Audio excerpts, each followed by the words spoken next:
¿Cómo están? Les damos la bienvenida a una nueva edición del Noticiero del Poder Judicial. Hoy estamos en los Juzgados de Letras del Trabajo de Santiago, lugar donde se imparte justicia sobre conflictos entre trabajadores y empleadores. Desde acá los invitamos a conocer los titulares.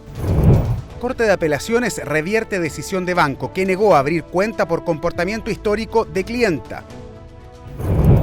Corte Suprema superó los 12.000 fallos durante el mes de marzo, marcando un nuevo récord. A pesar de haber saldado su deuda hace un año, el Banco Estado le rechazó a una abogada la posibilidad de abrir una cuenta corriente debido a su mal comportamiento histórico. Una decisión que fue revertida por la Corte de Apelaciones que determinó que la entidad bancaria vulneró el principio de la igualdad ante la ley. La abogada Carol Castro en septiembre de 2015 fue a abrir una cuenta corriente en el Banco Estado, pero para su sorpresa el ejecutivo a cargo le indicó que la solicitud estaba rechazada por no tener un buen comportamiento histórico. Esta discriminación la llevó a presentar un recurso de protección ante la Corte de Apelaciones de Santiago, marcando un precedente. El banco en ese momento me informa, ¿cierto?, que yo estaba en un registro histórico, entonces, estaba en un registro ilegal, porque actualmente no estaba en un registro legal, que era el DICOM o el de la superintendencia. Carol había tenido una deuda de 1.600.000 pesos con otro banco, sin embargo había saldado esta situación un año antes. Incluso tenía un certificado de la Superintendencia de Bancos y DICOM que lo avalaban. Ella denuncia la existencia de listas negras de exdeudores.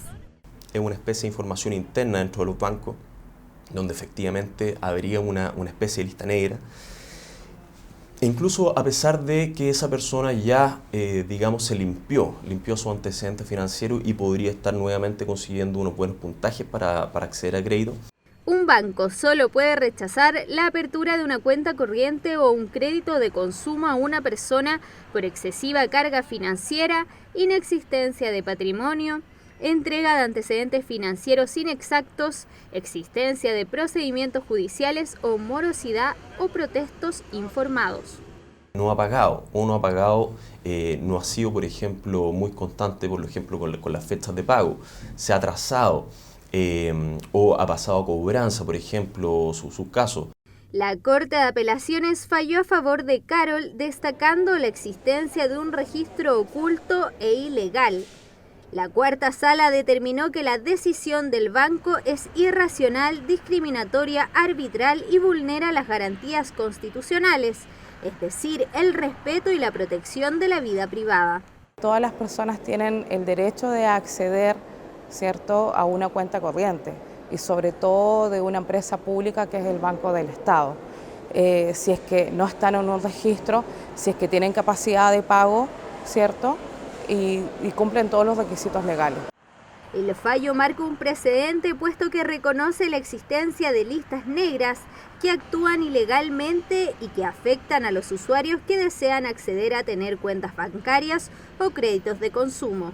Finalmente, el banco, antes de la sentencia, accedió a otorgarle la cuenta corriente. En lo que va del año 2016, la Corte Suprema ha dictado más de 21.000 sentencias, marcando un récord histórico en el mes de marzo. Un fenómeno que se explica debido a la gran cantidad de casos o por las alzas en los planes de ISAPRES en los que son apelados en el máximo tribunal.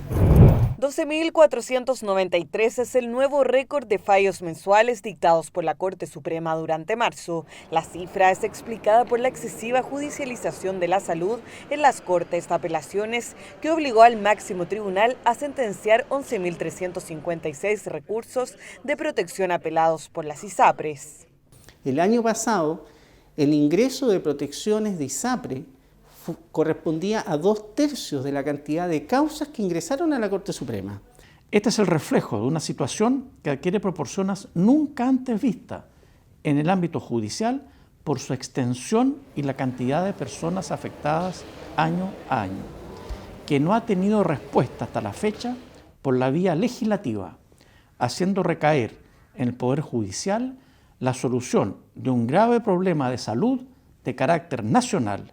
Este año, las alzas de las ISAPRES afectan al 48,6% del total de beneficiarios del sistema, situación que vivió Josefina Monsalve, quien hace 2 años recibió la carta de adecuación, documento que avisa del aumento de los planes, por lo que presentó un recurso de protección con el fin de evitarlo. Recibí esta carta, me decía que me iban a subir el plan de la ISAPRE y que tenía 30 días en el fondo para hacer el trámite y alegar, entre comillas. Entonces fui a un abogado y presentamos un recurso de protección. Como es de conocimiento público, literalmente son miles los habitantes de la República que año a año ven aumentados sus planes de salud en forma unilateral, en que tienen que interponer recursos de protección que invariablemente son acogidos, ocasionando a los afectados una situación de angustia y preocupación constante. En vista al aumento de causas en las Cortes de Apelaciones y Corte Suprema, el Poder Judicial ha implementado nuevos procesos de gestión que amortigüen la excesiva carga de trabajo. Debido a esto es posible la gran cantidad de fallos que solo durante lo que va del 2016 alcanzan los 21.969, lo que corresponde al 69,2% de las sentencias de 2015. Nosotros hemos visto una congestión en las Cortes de Apelaciones y en la Corte Suprema a raíz de los recursos de protección, pero no nos podemos quedar en la queja frente a este problema, sino que tenemos que tomar acciones concretas para resolverlo en la medida de nuestras posibilidades. Para este año se espera que el ingreso de causas siga en aumento y llegue a un total aproximado de 60.000, lo que representaría un nuevo récord de fallos anuales de la Corte Suprema. En febrero del año 1991, el descubrimiento del cuerpo sin vida de la niña de 13 años, Viviana Lavados, en un sitio Eriazo, en la comuna de Pedro Aguirre Cerda, conmocionó al país. El homicidio derivó en acuciosas indagaciones y una importante lista de sospechosos, hasta que 2 vecinos de la niña confesaron el ataque.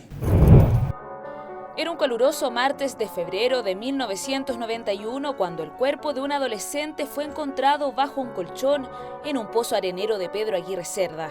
Correspondía a Viviana Lavado, una niña de 13 años que había desaparecido el día anterior luego de haber ido a dejar un encargo a la casa de un vecino.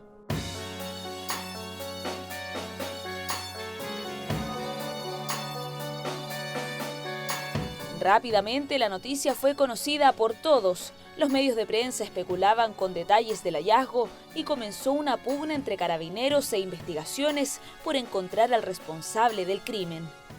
Es una situación que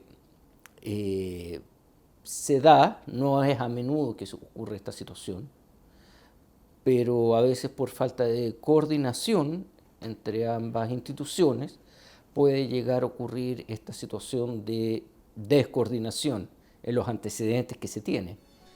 Los datos eran crudos. Viviana fue secuestrada, violada y posteriormente asesinada. Marcelo, el hermano menor de Viviana, tenía 8 años cuando ocurrió todo. Lamentablemente se cometieron muchos errores en el caso. O sea, hubo personas imputadas que no correspondía que fueran imputadas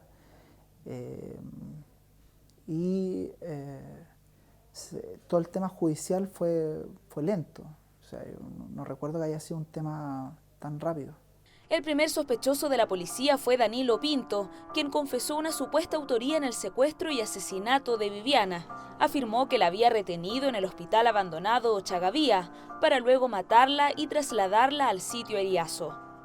Sin embargo, las pericias de carabineros apuntaron a los vecinos de la víctima, Hugo Araya y Alejandro Guzmán. En su casa encontraron varios indicios que corroboraron el secuestro, entre ellos un zapato que se convirtió en la pista clave. Así, la investigación para esclarecer el crimen de Viviana Lavado dio un inesperado giro. Es un delito específico, sancionado en la actualidad con presidio perpetuo simple a presidio perpetuo calificado, cuando una persona, con ocasión de la violación, mata a la víctima, que es el caso por el cual fueron condenados 2 personas, en definitiva, como autores del hecho, a la pena de presidio perpetuo. La enérgica condena fue recibida con resignación por la familia Lavado Vázquez, que decidió no saber más allá de la sentencia. Finalmente es un tema doloroso, un tema que uno no quiere volver a tratar. Y se vive con eso toda la vida también. Estás toda la vida pensando en qué pudo ser de tu hermana o qué pudo ser de tu hija, y todo truncado por personas que no eran normales nomás. No hay otra palabra más que la resignación cuando llega a la justicia.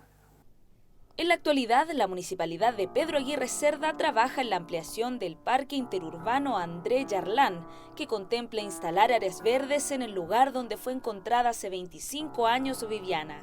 A través de una solicitud hecha por la Seremi de Vivienda, se levantará una nimita en su recuerdo. La decisión de otorgar libertad condicional a un preso no es una decisión antojadiza, sino que el solicitante debe cumplir con ciertos requisitos fijados por la ley para acceder a este beneficio. Y se los contamos en la cápsula educativa. La libertad condicional es una medida alternativa a la cárcel, otorgada o anulada por la Comisión de Libertad Condicional, que funciona durante abril y octubre de cada año en las Cortes de Apelaciones del país. Está integrada por funcionarios judiciales y 2 jueces de un tribunal de garantía o de juicio oral en lo penal. Toda persona condenada a una pena de cárcel mayor a 1 año puede solicitar la libertad condicional si cumple los siguientes requisitos: haber cumplido la mitad de la pena, tener buena conducta, haber asistido a la escuela del penal, haber aprendido un oficio dentro de la cárcel.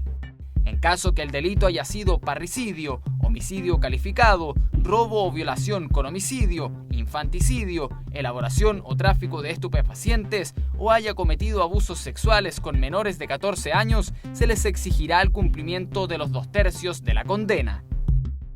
Las personas sentenciadas a presidio perpetuo simple solo podrán solicitar este derecho cuando hayan cumplido 20 años de prisión. En caso de presidio perpetuo calificado, solo podrá hacerlo una vez que cumplan 40 años efectivos de cárcel. En este caso, será concedida o revocada por el Pleno de la Corte Suprema. Este beneficio no modifica la duración de la pena y quienes lo obtengan tienen la obligación de firmar una vez a la semana en el Centro de Apoyo para la Integración Social o unidad más cercana al lugar de la residencia. El ministro de la Corte de Apelaciones de San Miguel, Roberto Contreras, participó en un seminario realizado por el Servicio Nacional para la Prevención y Rehabilitación del Consumo de Drogas y Alcohol. Esto y más en el bloque informativo. El ministro de la Corte de Apelaciones de San Miguel, Roberto Contreras, participó en un seminario realizado por el Servicio Nacional para la Prevención y Rehabilitación del Consumo de Drogas y Alcohol sobre delitos, consumo de drogas y la rehabilitación de los infractores de la ley.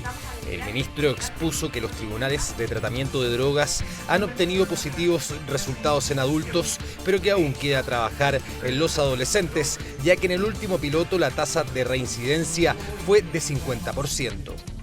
Tenemos que incorporar metodologías de trabajo que son diferentes, capacitaciones distintas para los diversos actores, jueces, fiscales, defensores, para los propios equipos sanitarios. El gobierno anunció la ampliación de tribunales de tratamiento de drogas a la población adolescente. La película Fuego, realizada por el Tribunal Oral de Punta Arenas y la Universidad de Magallanes, fue la pieza audiovisual escogida para el lanzamiento del plan que restablecerá la formación cívica en las mallas curriculares de los colegios en Chile. La actividad fue liderada por la Secretaría Ministerial de Educación en Magallanes, Margarita Macuc, Francisco Díaz, administrador del TOP de Punta Arenas, y Jorge Gres, director del largometraje.